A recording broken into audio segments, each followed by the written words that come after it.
Uma vida que importa. O Senhor me entregou esse tema na semana passada, quando eu meditava com Ele, estava tendo meu papo com Deus, Deus me entregou esse tema. Mas essa mensagem o Senhor só me entregou no começo da semana. É os mistérios do Senhor. Ele dá uma chave para a gente e lá para frente Ele nos mostra a porta que Ele está abrindo.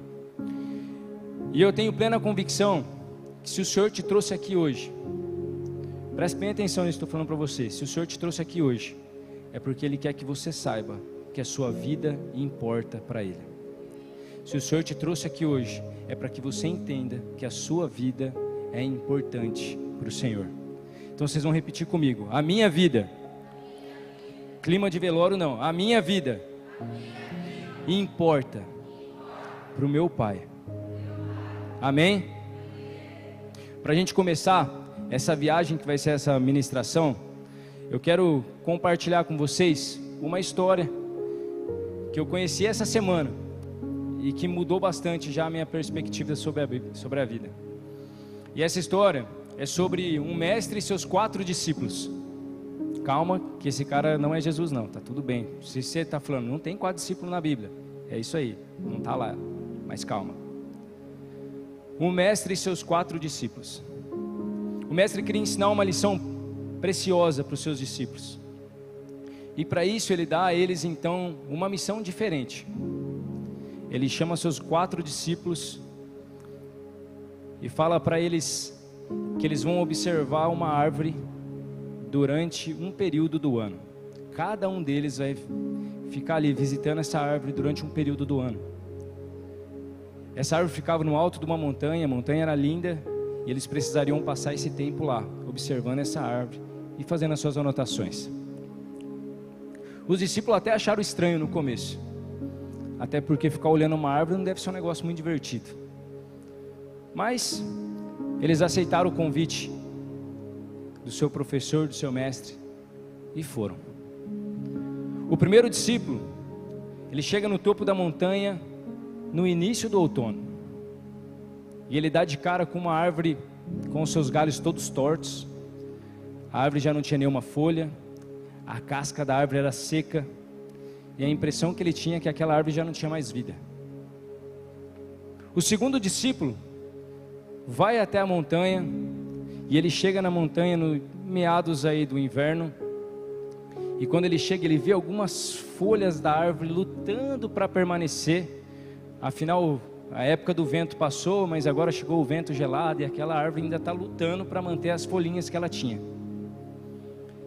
A casca da árvore ainda não tinha muita vida.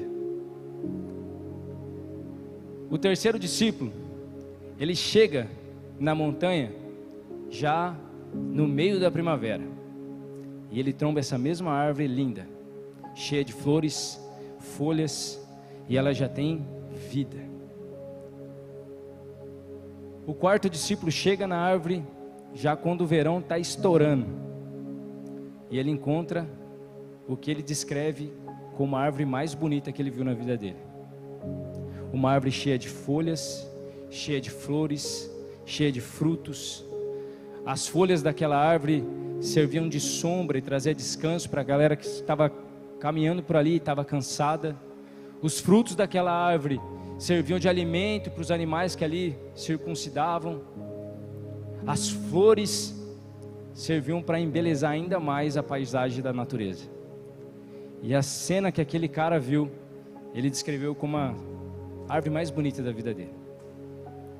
Quando esses 4 discípulos chegam e conversam com o seu mestre, e eles começam a descrever cada um o seu relato, o mestre sorri para eles, e a pergunta que ele faz é: qual a lição vocês aprenderam observando essa árvore? E a resposta dos 4 foi a mesma: nós não podemos julgar uma árvore pela sua estação. Nós não podemos julgar uma árvore pela sua estação. Mas Douglas, que viagem é essa, velho? Por que você está falando de árvore no meio do culto? Porque, meus irmãos, a nossa vida também é assim. Durante a sua vida, você vai passar por momentos de outono. E o outono é conhecido como o mês dos ventos. E geralmente os ventos levam embora as nossas folhas, deixa nossas raízes aparentes, tudo perde a cor e a vida fica um pouco sem graça. As folhas dessa árvore representam as coisas que a gente perde durante a vida, os amigos que às vezes em alguns momentos a gente perde, parentes que a gente ama tanto, mas que também vão ficando para trás. Às vezes são coisas que você possuía mesmo, que ao longo da jornada, ao longo desse outono, você foi perdendo. O outono tem para si um período difícil, e todos nós passamos pelos outonos. Mas a vida não é feita de outonos. Amém? Ixi, a galera dormiu, amor. Amém? Glória a Deus, aleluia pela sua vida. A vida não é feita só de outonos. E após o outono chega a primavera. A primavera não. Oh, perdão. Após o outono chega o inverno, né? Então prestando atenção, obrigado, mano. E o inverno tem para si os ventos gelados. Os fortes ventos deixam de chegar um pouquinho, mas começa um tempo mais gelado. No inverno é o tempo que os animais costumam se retirar, hibernar. E para a gente não é diferente. Os invernos da nossa vida são os tempos que a gente precisa se resguardar um pouco para calcular as perdas que os outonos nos trouxeram. Às vezes é necessário que você pare um pouco a sua vida para que você entenda tudo aquilo que você perdeu, tudo aquilo que ficou para trás no último outono, mas também ser grato por tudo aquilo que permaneceu na sua vida, porque o outono também não leva tudo. É necessário no inverno a gente começar os próximos planos. Como é que a gente vai seguir a nossa vida? Às vezes, você chega no inverno pensando em ser jogador de futebol e sai dele se descobrindo um professor. É um tempo de traçar novas metas. Às vezes você sonhava ser bailarina e agora você sonha em ser astronauta. Tá tudo bem. As coisas mudam e a gente precisa parar um pouco para calcular aquilo que ficou para trás, aquilo que permaneceu e para onde a gente está indo. Se no outono a esperança já estava quase sumindo, no inverno ela já começa a ficar um pouco mais próxima. Mas a vida não é só de invernos. E após o inverno chega a primavera. E a primavera já chega com mais cor. E às vezes já chega com novos posicionamentos.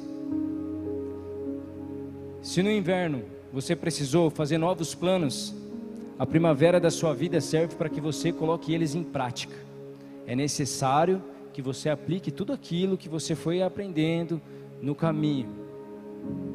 É tempo de você começar a implementar as mudanças que você quer fazer.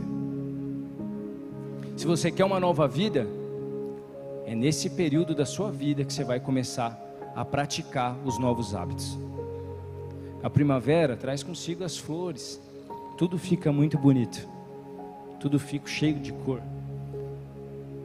É um tempo de a gente sair da toca e começar a sair da zona de conforto para caminhar sobre algo novo. Amém? Vocês estão entendendo a pegada, a caminhada, a nossa jornada? Porque a vida também não é feita só de primaveras. E eis que chega o verão. Um novo tempo, um vento de renovo, o ar de esperança volta aos nossos pulmões. E as coisas voltam a fazer sentido. Se a gente estava praticando as coisas na primavera, eis que no verão chega os frutos. E a gente pode se deliciar com aquilo que a gente semeou na estação passada. O verão é o tempo onde a esperança está aqui, próximo, de mãos dadas com você. Por que a gente está falando de tudo isso? Porque eu não sei por qual estação da sua vida você está passando. Eu sei que muitos de vocês estão passando por um momento de outono, o momento em que os ventos levaram tudo, e que você se encontra nu diante da situação, que nem aquela árvore quando você olha só tem galho, sabe? Às vezes a gente se encontra assim, sem nenhuma proteção, sem nada, somente tomando os ventos, o sol, e a vida está meio sem graça. Talvez você esteja num momento de inverno, você está recalculando as suas rotas. Eu já conversei com alguns meninos aqui que estão passando por esse período, um momento de recalcular as rotas, de traçar novos planos, encontrar um caminho novo. É necessário a gente parar e raciocinar sobre isso. Talvez você esteja passando pelo seu tempo de primavera, você já consegue contemplar as coisas que você começou a pensar no passado e colocar em prática. Chegou o tempo de você caminhar, e eu também já vejo meninos caminhando nesse sentido. Por que eu estou falando de meninos? Porque eu convivo mais com os meninos aqui, é a Gabi que convive com as meninas, amém? Mas às vezes também, você está passando por um período de verão, e nesse período, você está curtindo a melhor fase da sua vida. A pergunta que eu faço para você é: você consegue identificar em qual estação a sua vida está? Porque se você não consegue identificar em qual estação a sua vida está nesse momento, você não consegue entender o que você precisa fazer. Se você está no outono achando que você está no inverno, você não está aceitando as perdas que você está recebendo. É importante a gente entender os momentos de dificuldade, para que a gente possa começar a trabalhar sobre eles. Todos nós vamos passar por momentos de outono e de inverno. E hoje eu quero compartilhar com vocês a história de um cara que passou por um momento desse. O nome dele é Jonas. Quem aí conhece Jonas? A maioria da galera conhece Jonas. Jonas é o cara que foi engolido pelo peixe, mano. A história dele é da hora. Mas o começo da história de Jonas não é tão legal assim. Afinal, Jonas era um profeta do Senhor, e ele recebe um direcionamento, uma ordem de Deus para ir até Nínive, uma cidade que era inimiga do povo dele. E Jonas tinha que ir lá, falar da palavra do Senhor, e Jonas falou: negativo, eu não vou lá não. Conhecendo o Deus que eu sirvo, o Senhor vai deixar ele se arrepender, vai perdoar esse povo, e eu não quero que eu quero que eles sofram a justiça do Senhor. Acha? De jeito nenhum que eu vou lá. E Jonas toma um caminho totalmente contrário. Deus manda Jonas para Nínive, Jonas vai para Tarsis, a cidade de Paulo.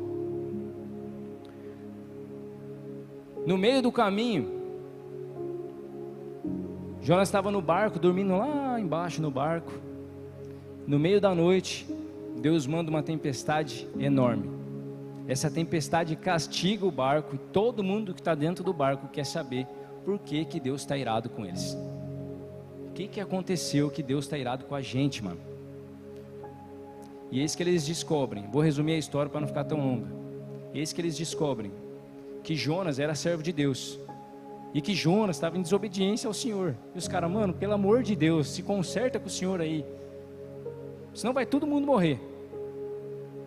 Jonas então fala para os caras: mano, me joga no mar, que tudo vai dar certo, que aí eu vou ser castigado pelo Senhor, o Senhor não vai castigar vocês, e aí está tudo certo, conta fechada. Os marinheiros, em amor a Jonas, ainda eles tentam orar para que o Senhor, que isso não seja necessário. Esse rapaz vai morrer, não, para que não vai deixar ele morrer? Mas mesmo assim, a única resposta é Jonas ser lançado ao mar. E é aí que vem a história conhecida, de que quando ele é lançado ao mar, um grande peixe engole Jonas, e ele passa 3 dias e 3 noites no ventre desse peixe. Por que eu estou falando para vocês de Jonas? Porque nesse momento Jonas está passando pelo pior momento da vida dele. Mas no pior momento da vida de Jonas, Jonas faz uma das mais belas orações que existe na Bíblia. E essa oração está lá em Jonas 2. Você coloca aí para a gente, irmão, fazendo um favor, para a gente ler junto. Repara só nessa oração que Jonas faz dentro do ventre do peixe. E disse: em minha angústia clamei ao Senhor e Ele me respondeu. Gritei da terra dos mortos e Tu me ouvistes. Nas profundezas do oceano me lançastes e afundei até o coração do mar. As águas me envolveram, fui encoberto por Tuas tempestuosas ondas. Então eu disse: Tu me expulsastes da Sua presença, e no entanto eu olharei de novo para o Seu santo templo. Afundei debaixo das ondas e as águas se fecharam sobre mim. As algas marinhas se enrolaram em minha cabeça. Afundei até os alicerces dos montes. Fiquei preso na terra, cujas portas se fecharam para sempre. Mas Tu, Senhor, meu Deus, me resgataste da morte. Quando minha vida se esvaía, me lembrei do Senhor, e minha oração subiu até a Ti, em Teu santo templo. Os que adoram falsos deuses dão as costas para a misericórdia de Deus. Eu, porém, oferecerei sacrifícios a Ti, com cânticos de gratidão, e cumprirei todos os votos, pois somente do Senhor vem o livramento. Pode pôr o 10. Então o Senhor ordenou que o peixe vomitasse Jonas na praia. Amém? Amém?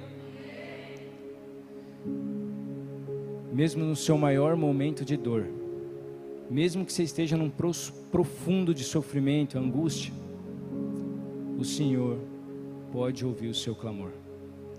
O Senhor ainda ouve as suas orações. Mesmo quando a morte parece certa para você, mesmo quando a vida perde a cor, ou você esteja como Jonas dentro da barriga de um peixe, Deus ainda ouve as suas orações. Deus ainda ouve as suas orações. Mesmo que você tenha desobedecido até o ponto de agora, mesmo que até hoje você tenha tomado caminhos que não agradam ao Senhor, assim como Jonas se desviou da vontade de Deus, a palavra fala que ele fugiu da presença do Senhor. Mesmo assim, quando Jonas clamou ao Senhor, no momento de dor, Deus estendeu as suas mãos e resgatou Jonas. Mesmo no seu momento de mais profunda dor e medo, angústia, o Senhor ainda estende as mãos para te resgatar. A chance que você tem quando você está no momento de dor e você clama o Senhor é de entender que a sua vida importa para Deus. Você precisa viver uma vida que importa. Sabe por quê? Talvez você esteja no seu momento de verão, mas você ainda não descobriu, não percebeu que uma vida sem o Senhor é uma vida que não importa. É uma vida sem graça, é uma vida sem cor. Talvez você se esqueceu que o mais precioso que nós temos é aquilo que o Senhor colocou em nós. É uma nova identidade, uma nova criatura, um novo eu, uma chance de fazer de novo. E a Bíblia relata a história de um outro personagem, mas esse estava realmente frente a um poço, a mulher samaritana. Talvez você já escutou também. Quem já escutou a história da mulher samaritana? Depois da música, a maioria da galera conhece. Glória a Deus, porque essa história é realmente fantástica. Ela estava assim, com seu corpo físico ali, frente a um poço, mas a sua mente, o seu coração provavelmente já estava no fundo de outros poços. Aquela mulher, ela estava sendo julgada pelas pessoas da sua cidade, pelos pecados que ela havia cometido. E a Bíblia relata que o encontro dela com Jesus no poço foi meio-dia. Você consegue entender quem em sã consciência vai buscar água meio-dia num poço longe da cidade? Carregar essa balde na cabeça, calorzão estralando o pioco, e lá está a mulher samaritana caminhando no sol, com o peso na cabeça. Por que ela faria isso? Os estudiosos acreditam que ela fazia isso dessa forma, para que ela não fosse julgada, o pessoal não fosse apontando o dedo para ela, apontando os pecados dela ao longo do caminho. Ela procurava ir sozinha, sofrer sozinha, fazer tudo sozinha, para que ela não sofresse na boca das pessoas que habitavam na mesma cidade que ela, o seu mesmo povo, talvez os seus amigos, a acusavam dos seus pecados. Mas o que essa mulher não esperava é que naquele poço, naquele dia, havia um encontro marcado para ela. Quando ela chega no meio-dia no poço, lá tem um homem sentado, e aquele homem pede a ela água para ele beber. E aí eles entram num diálogo, porque ele era judeu, ela era samaritana, os caras eram inimigos, e ela não se sentia vontade para dar água para ele. Enfim, o final dessa história é uma mulher que não era aceitada por mais ninguém, sendo aceitada pela única pessoa que importava. Jesus, no encontro com a mulher samaritana, ele entrega para ela mais do que água. Ele entrega para ela uma identidade, uma nova vida, uma nova história, um novo porvir. Ela chegou ali, naquele poço, naquele dia, como uma pecadora, das piores que tinha, daquelas que a galera tacava pedra quando passava, cuspia, nesse ritmo. E ela saiu dali como a primeira evangelista da história, porque quando ela recebe essa nova identidade que Jesus dá para ela, a Bíblia fala que ela corre para a cidade, e se antes ela se escondia das pessoas, agora ela procura as pessoas para falar: eu conheci o Messias, e Ele me libertou, e Ele me salvou, e eu hoje tenho uma nova vida. Talvez na sua caminhada, mano, até hoje, você tem se sentido assim, acusado, você tem se sentido realmente acusado pelos seus amigos, pelos seus inimigos, pelas pessoas que você gosta. Talvez as pessoas não tenham tanto prazer de estar na sua presença, assim como da mulher samaritana. Talvez a sua caminhada até aqui seja como a de Jonas, alguém que conhecia o Senhor e conhecia a palavra, mas ainda assim insistia em desobedecer.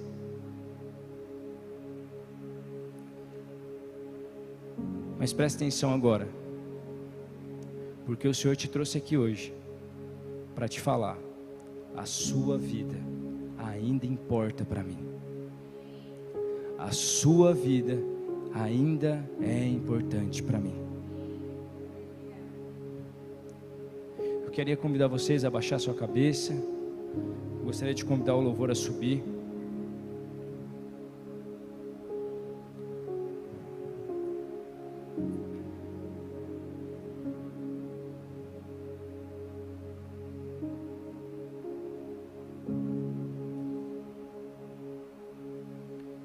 Sabe, existe uma frase de um pastor que eu tenho acompanhado há pouco tempo, e eu me apaixonei por essa frase.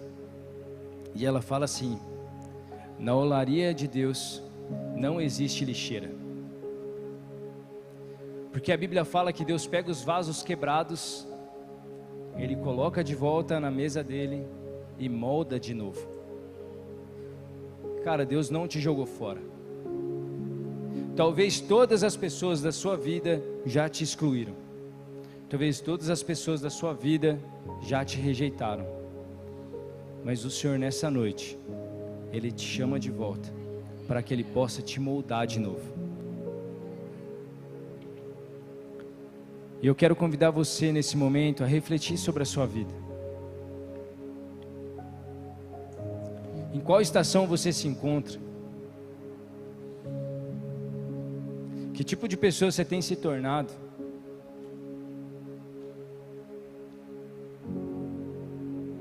há algo novo do Senhor para ser derramado na sua vida hoje. Há uma nova vida do Senhor para ser derramada sobre a sua vida nessa noite. E durante essa canção, eu quero convidar você que sente que talvez a sua vida está no momento de outono, inverno, de dificuldade. Se você quer receber um renovo do Senhor, se você quer receber realmente